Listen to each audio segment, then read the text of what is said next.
This is a movie that John and I have been talking about for years now. So way before the script was ever even written, we were kind of banging back ideas back and forth about this and about what it might feel like to shoot something that, you know, in essence feels a bit like a live action Pixar film. And that's really what John has put on the page, I think. And you know, it's incredibly emotional, and it ebbs and flows. It's that make them laugh, make them cry, and bring them back to laughter. As we started shooting this movie, I've talked to a lot of people that, you know, they'll ask me what I'm up to. I'll say, oh, I'm shooting this film about imaginary friends. I've talked to people who are in their 30s, 40s, and 50s who will talk about, oh man, I miss my imaginary friends. I had two when I was a kid, and their names were this and that, and they would kind of go into this sort of wistful, nostalgic, and not the least of which emotional kind of reverie of when they were kids and that time when they had that friend that was there for them unconditionally and always. I've known John for, God, I guess 12 years, maybe 15 years, I'm not sure. Long time though. Yeah, we live near each other. Our kids are friends. It's like, it's kind of the best of every possible world, you know. So shooting this movie's been amazing. To be shooting it here in New York as well is such a rare opportunity. I think I've shot one movie in New York, and it was 16 years ago. So this is, you know, this has just been a dream come true for us. I struggle to think of a filmmaker that hasn't that's been more informed by their own parenthood and children than John Krasinski. I mean, he's, I feel like that, it really cemented his language as a filmmaker. You know, being a dad and being a husband and being, you know, the parent to two little girls. You know, I think it sort of informs, he filters all of his storytelling through that prism, and I think it's beautiful. He can, but what's striking to me about it is that he can make a movie that is as scary and provocative as Quiet Place and Quiet Place 2, yet he can also do something as, I know, tender and unexpected and hilarious as Imaginary Friends. For starters, you have incredible talent playing our ifs. I mean, you know, everybody from Louis Gossett Jr. to Steve Carell to, you know, Phoebe Waller-Bridge. Like, it's crazy, the level of talent that's attached to that. So that helps inform it a little bit, but it's been great. And, you know, yeah, it's all about imagination. I mean, I've never struggled with that idea of like acting against a tennis ball as a creature or an effect, because that's our job. Our job is to place ourselves in that position regardless of what we're looking at. We've been all over New York, but huge chunks of the film take place in Coney Island, which is obviously this incredibly historic amusement park that has a great, I think, a pretty storied cinematic legacy as well. Shooting in Brooklyn and Brooklyn Heights has been great. I've lived in New York for, I don't know, 12, 15 years now, and it's such a rare opportunity to get to shoot at home. So for us, for John and I, it's been great because, you know, a lot of the days that we're shooting, we're able to walk our kids to school and go to work, which is just something I don't take for granted for a second. I met Kaylee in the audition process. She came in and read with John and I, and you know, it was like one of those situations, like it always is. It really is always the same. It's when somebody walks in and they just are the person. You know within the first sentence that comes out of them. You just, you know, even though we'd already read with some pretty striking and incredible young actors, the second Kaylee walked in, she just spoke and you just knew. I mean, John and I kind of looked at each other. It was almost like, why continue with this charade of, you know, the rest of these scenes that we knew right away. I had a kind of an imaginary friend when I was a kid. It was Pookie was his name, and he was like a bear, like a kind of a, looked just like a teddy bear sort of thing. And my brother Jeff and I shared this imaginary friend back and forth, and it was like a really kind of a weird bond my brother and I had, and it's something we still talk about to this day. So this movie on every level really kind of resonated with me in ways that I both expected and didn't expect. I had always wanted to make a movie for my kids. I had thought about a world that I would love to live in, and honestly, it came out of getting to spend time around an 8-year-old and a 6-year-old, and the years before that, a whole lot, and getting to see the power of imagination. So I had this idea to do a movie about imaginary friends a long time ago, and I brought it to this up-and-coming actor named Ryan Reynolds.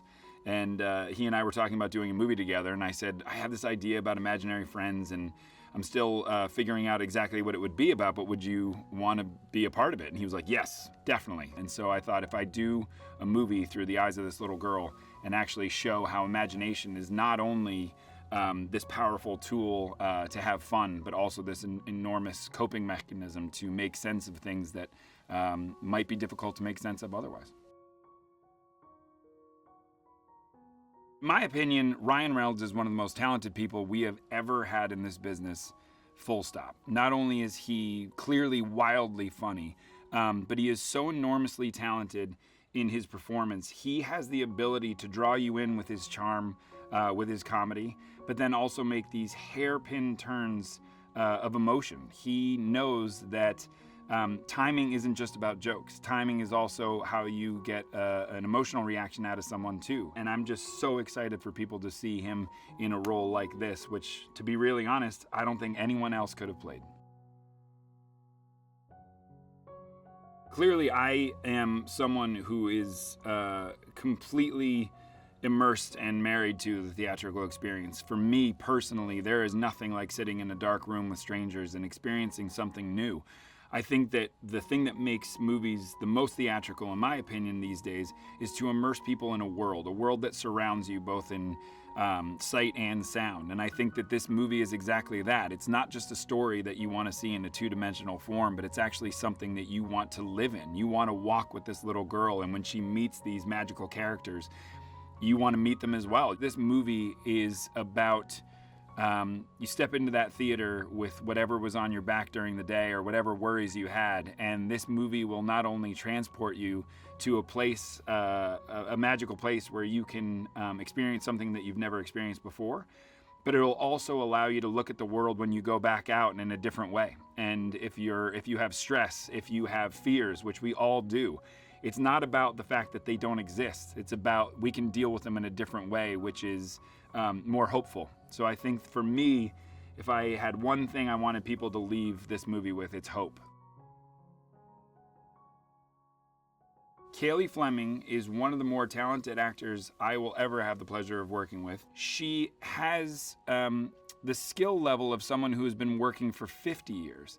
I'm not quite sure how that's possible, but she has this contained confidence, this unbelievable ability to take notes and do exactly what you're asking her to do, and all the while with a huge smile. And I believe mathematically every single take ended with 2 hands up for a double high five, every single time. You would think that a movie about imaginary friends would be strongly tipped towards the cast that is playing imaginary friends, and you might be right if it weren't for the insanely talented people like Fiona Shaw, who plays Bee's grandmother in the most amazing performance. I love her so much. I'm desperate to be around her constantly. Whether I have to move to London or she has to move to New York is still up in the air. We have Bobby Moynihan, who I've been a huge fan of for a very long time, from SNL and everything else he does. He is so heartwarming, kind, sweet, and adorable in this movie.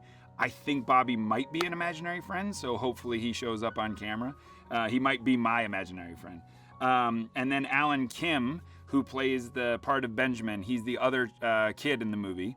And he is a kid that I think is a product of too many screens, not enough time alone to investigate your own imagination, but things are presented to you. And so he doesn't realize that there's a whole world beyond screens that he can tap into. And I remember seeing him in Minari and just thinking that was a titanic performance from someone of any age, let alone someone who I believe at the time was 7 or 8. And now he's the ripe old age of 10 and still crushing in our movie.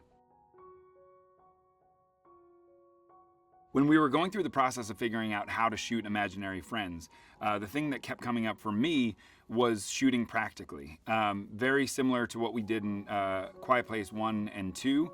Absolutely, there are CGI elements to the movie, but the more we could shoot practically, the more you believe that those creatures exist in your world. And the same holds true for the Imaginary Friends. I had no intention of making a wildly green screen, blue screen world that our actors were living in. Instead, I wanted to reverse it and have the Imaginary Friends live in our real world.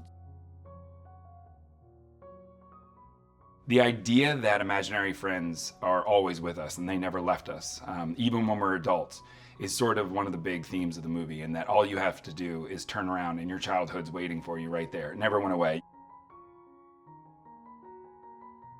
It is never lost on me how lucky I am to be living in this world of imagination. And this movie in particular, you know, I think before this movie, my kids thought I was an accountant. And so when they found out that I was actually making a movie about imaginary friends, they came to set for the first time and they got to experience all this stuff and sort of see behind the scenes and hang out with Kaylee all the time and get to meet the ifs in whatever form they were in at the time. And so this was the most special experience for me because I actually got to do it as a family the whole time. You know, doing A Quiet Place with Emily was unbelievable. To be married to the star of the movie and get to do that story was incredible. But actually to have your kids involved from the ground up. And so nowadays they're asking, you know, when does this come out and is this done? And when I explain to them that I'm in VFX and, you know, Blue's coming together and he's almost done, and they're so excited about it as if they're gonna get to see one of their friends that they haven't seen in a really long time. Violet's imaginary friend is Allie, who is a pink alligator that lives under the bed. And I said, "Are you scared of Allie?" And Violet said, "Why would I be scared of Allie? She's under the bed to protect me from bad guys." And I went, okay. So Allie's in the movie, played by Maya Rudolph. And my daughter Hazel had an amazing imaginary friend. We were sitting around a campfire a long time ago, and when you first are exploring the world of s'mores, you realize very quickly that you can't leave the marshmallow in for too long or it lights on fire and falls into the fire. Hazel thought that was one of the funniest things ever, so she invented an imaginary friend who was always on fire. So it's a marshmallow that the top of it is always on fire, and he will also be in the movie too. I am so excited for my kids to see this and totally terrified for my kids to see this. They're going to be the most honest critics of my entire life. This is a huge, wild, fun movie, and it all comes from a place of total and pure love. It's not just fun and funny and adventurous and magical. It's also very heartfelt, because I think that when you're dealing with the things that are most important to kids, it is heartfelt. And the truth is, we all have a kid inside us. We just have to find a way to invite them to go back. And I think that that's what I'm most excited about. One of my favorite characters is the character of Blue, who Steve Carell plays in the movie. And my idea for Blue actually came from an experience with my daughter Violet, who, when she was young, used to tell me that my favorite color was purple, even though my favorite color was clearly blue. And after 2 years, I buckled. And now purple is my favorite color. So when I was creating the character of Blue, I thought, wouldn't it be fun to put that joke in the movie where this is a clearly purple character whose name is Blue, all because his kid was colorblind. And so you have the whole purple and blue joke all in one character. Getting to work with Steve on this movie again was like no other experience. I mean, to have such a shared history with him, and as a dear friend and coworker at an office, to be able to dive into something completely different and see him be as talented as I always thought he could be in any realm. Of course, he jumps into the voiceover world. He seems to be having some luck with that. I mean, I don't think anybody brings that level of energy that level of comedy and that level of warmth all in one go. You know what I mean? He really is, when you see the character of Blue, bing, show Blue here. When you see the character of Blue, it is innately the sweetest, funniest, most adorable character you've ever seen. Who can you get to be the sweetest, most adorable person? You go get Steve Carell. That's what you do. Fiona Shaw does one of the most beautiful performances I've ever seen. We were all weeping on set because when I first met Fiona about this movie, I said, and then there's this whole ballet piece, and I wrote this thing, and I can't wait. Fiona Shaw is one of my favorite people I've ever met in my life. Talk about a magical person. I'm not even sure she's a real person. She might be an if herself. But I remember talking to her about it and saying there's going to be this amazing ballet piece, and we'll get you, a dance coach or whatever. And she said, oh, I did ballet till I was 16. And I said, what? And she right then and there just started to dance in front of me and do all these moves that she hadn't done for however many years. And I was blown away. And then I said, well, why did you stop? And she said, oh, just too old, too awkward, and too tall. And so that is the line that she will say in the movie, which is, I was too tall, too old, and too awkward. Who wants to see an older person dance? And that's exactly what happens before she dances. And so it was all just so serendipitous and beautiful. And the moment she said that, I was like, that's what the movie's about. So it was great. For me, shooting practically is the most important part of any movie, whether it's all practical or there are visual effects elements, because your job is to bring people into the movie as honestly and in a real way as you can. And then introducing some magical elements, even in A Quiet Place. My job was to shoot 0 green screen and make sure that we shot the movie as if it was the real world. And then my job was to drop in these creatures in the background whenever they were necessary. And I wanted to do the same thing. My favorite movies and my favorite directors shoot everything practically, and that is for a reason. It's to bring you into that world in an organic way. If I can bring these actors into a world that looks and feels like the real world, then you believe that these imaginary friends are actually there. I was very surprised when I was asked to play this, but I had been, John sent me a text saying, will you be in my film? And I thought, okay, but what? And then he said, and I'm getting Phoebe, who had written Killing Eve. We'll all meet for dinner. So we went to Phoebe's house for dinner one night. We had a hilarious night. And I came out saying, yes, I'd be in the film. But I hadn't read it or anything. So I played the little girl's grandmother. And, the situation is very interesting, very modern in a way. She has to come and stay with her grandmother, who she has not seen for some time. So it's both a very classical situation and a very unusual, uncomfortable one for both the grandmother and the girl. I can honestly say I thought this was one of the best scripts I'd ever read. I think it's an absolute humdinger.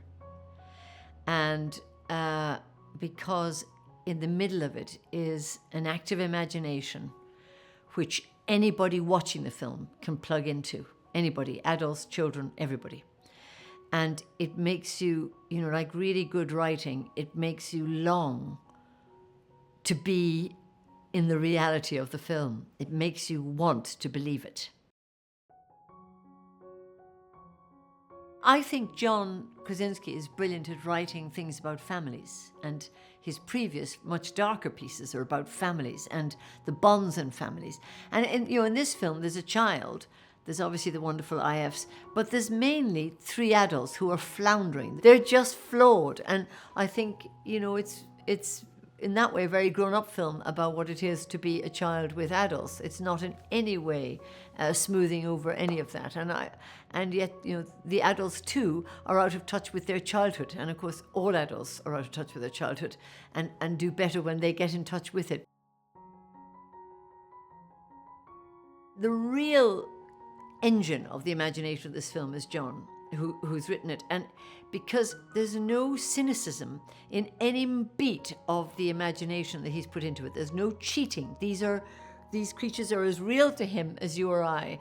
And so his enthusiasm and his total logic abilities to place them, understand them, interrogate them, excavate the scenes, including them, makes you believe in it. In that way, I think that I don't know whether, our imaginations are stimulated because we've still got to make the film, but I feel profoundly that it's going to ignite the imaginations of the viewer.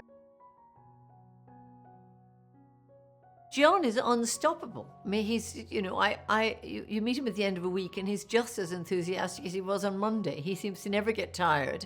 And I think in that way, his imagination is being fed by the film he's making.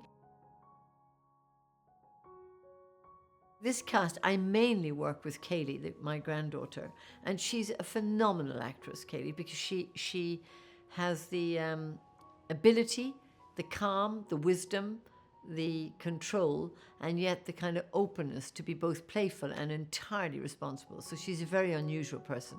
Not everyone can do that. I think it's a film about the remaking of families who are challenged. And so it really is about the power of family and the power of the imagination. It's about the desolation of childhood. And it's about the warmth that the human brain can conjure. Ryan is one of the funniest people on the entire planet. He's kind, he's caring, he's everything you could ever want in a friend and a co-star. Because he's so effortlessly hilarious. He's so into his character, he's so deep, and he knows the industry well, he knows the business, he knows what's up. When I read the script, I instantly connected with her. I just love how she's written. She has so many great qualities.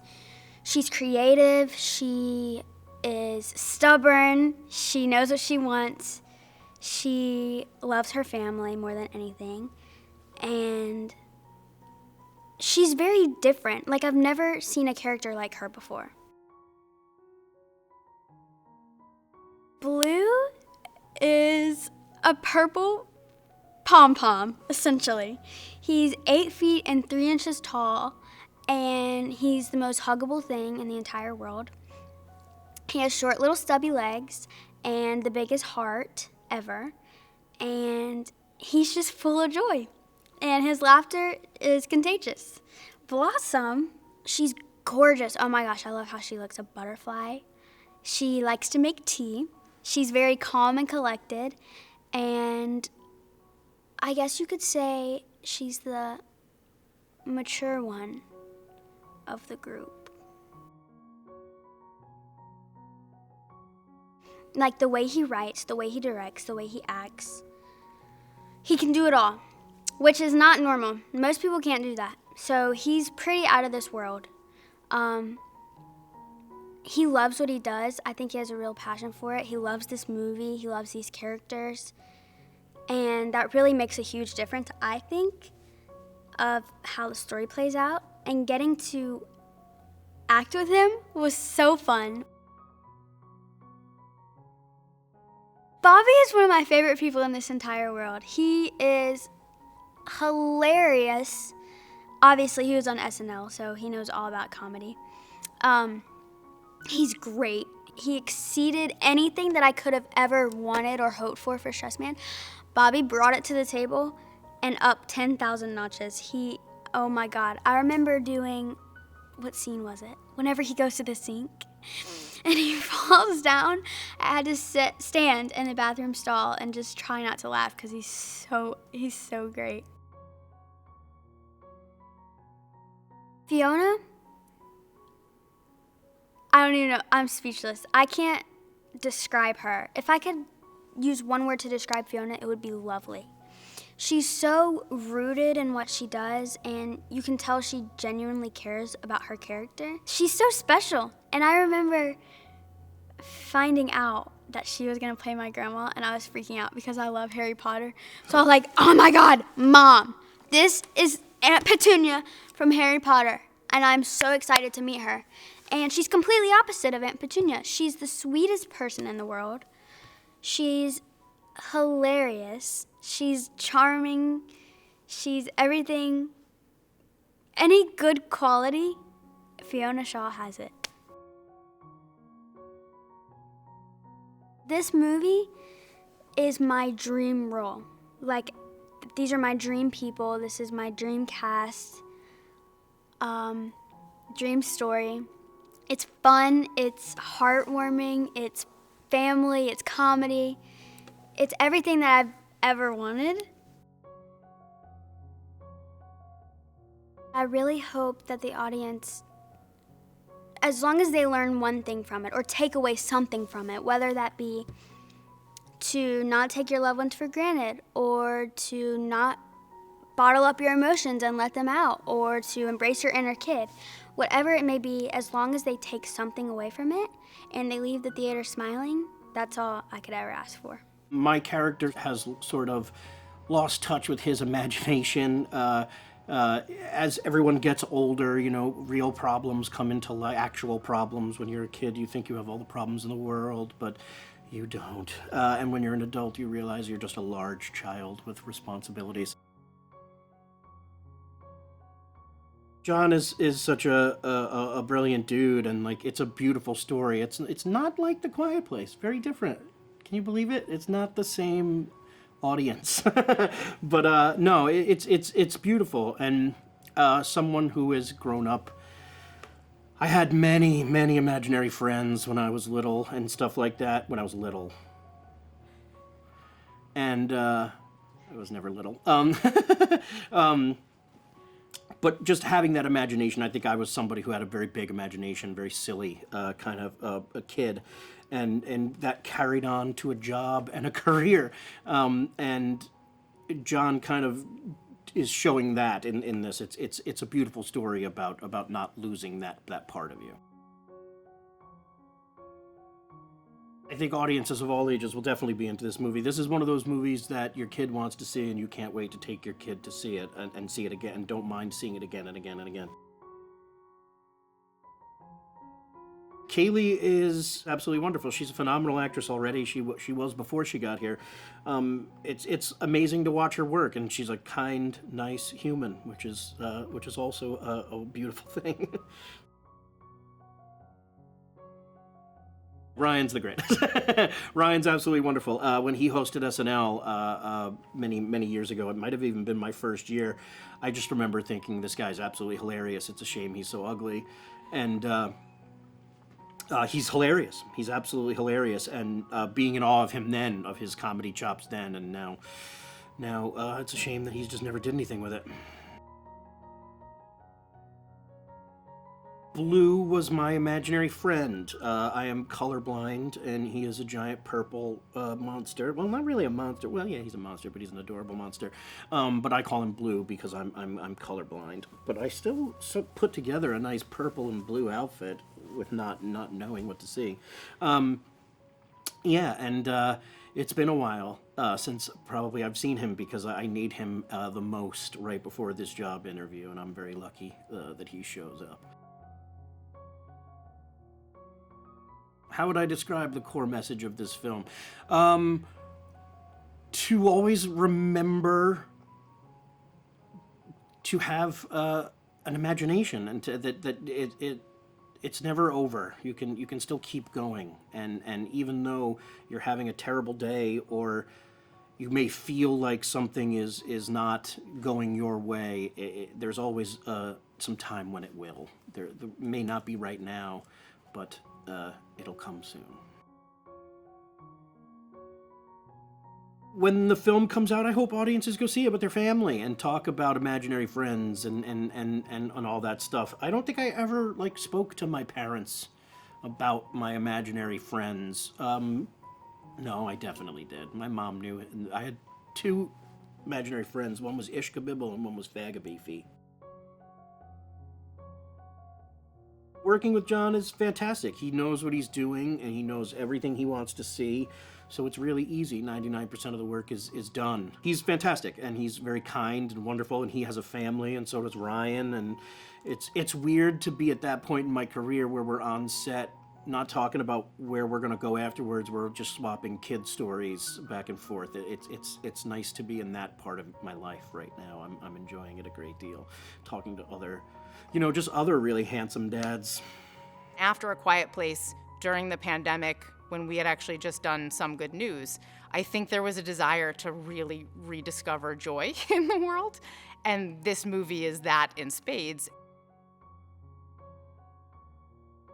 I think this movie is a movie for his kids, for him, for his parents, for every sort of generation. And I think that the emotional core of it is the idea that I think we come of age as people many times throughout our life, and I think this is a coming of age story for every generation. And so I think this is a love letter to imagination, it's a love letter to your children, it's a love letter to reconnecting with yourself at any age. I think that's what got us so excited about it, and that's sort of the root from which we built the story. He said, what if instead of making a movie about imagination, you let imagination be a character in the movie? And I think for us, then applying that to who's the most universal way into this story, and if it's a movie about how adulthood and real life can sometimes temper the imagination right out of you, how do you tap back into it and how do you reconnect to that? And I think telling that story from a point of view of a kid who's grown up too fast and is more adult than they are kid, and realizing that it's not yet time to do that, allows kids younger, kids older, adults, grandparents to look back and go, well, maybe it's not too late. Maybe I can still tap back into that. We've always talked about imaginary friends as sort of these, yes, adorable creatures that you can create, but really they're these like time capsules of our hopes and dreams and potential and all the ways in which what we thought we could become one day. And then of course life takes whatever path it takes. And so it's the notion of, well, what if we can tap back into that?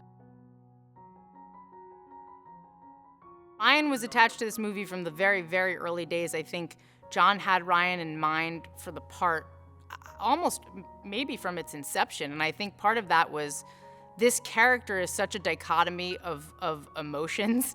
And I think that you need someone who can play heart as much as they can play humor and warmth. And I think the trajectory of this character is that he views the idea that he can see imaginary friends in this world of imagination as a curse, and of course comes along to realize it's actually a blessing, and he goes on this adventure with this little girl.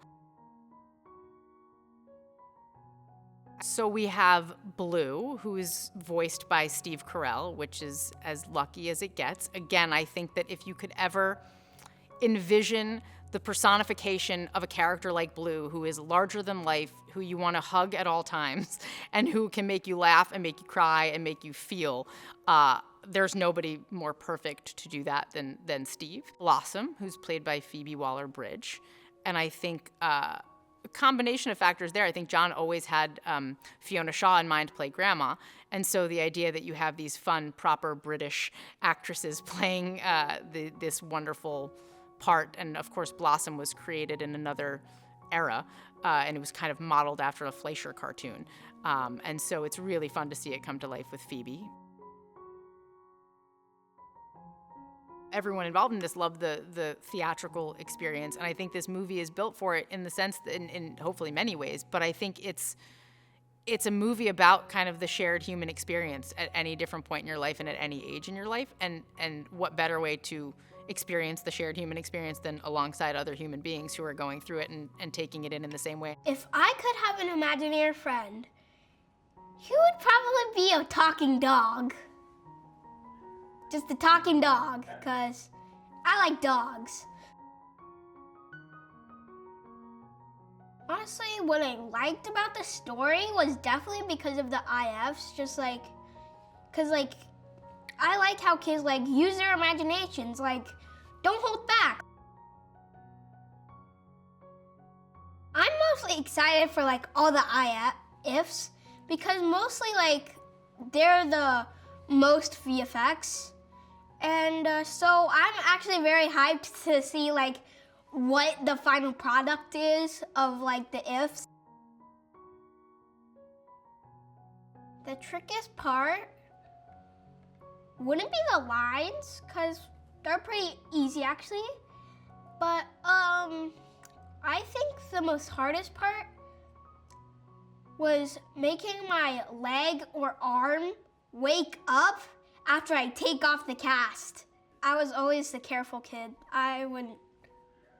Oh, who am I kidding? I was the dangerous kid, but I was careful enough to not break any bones.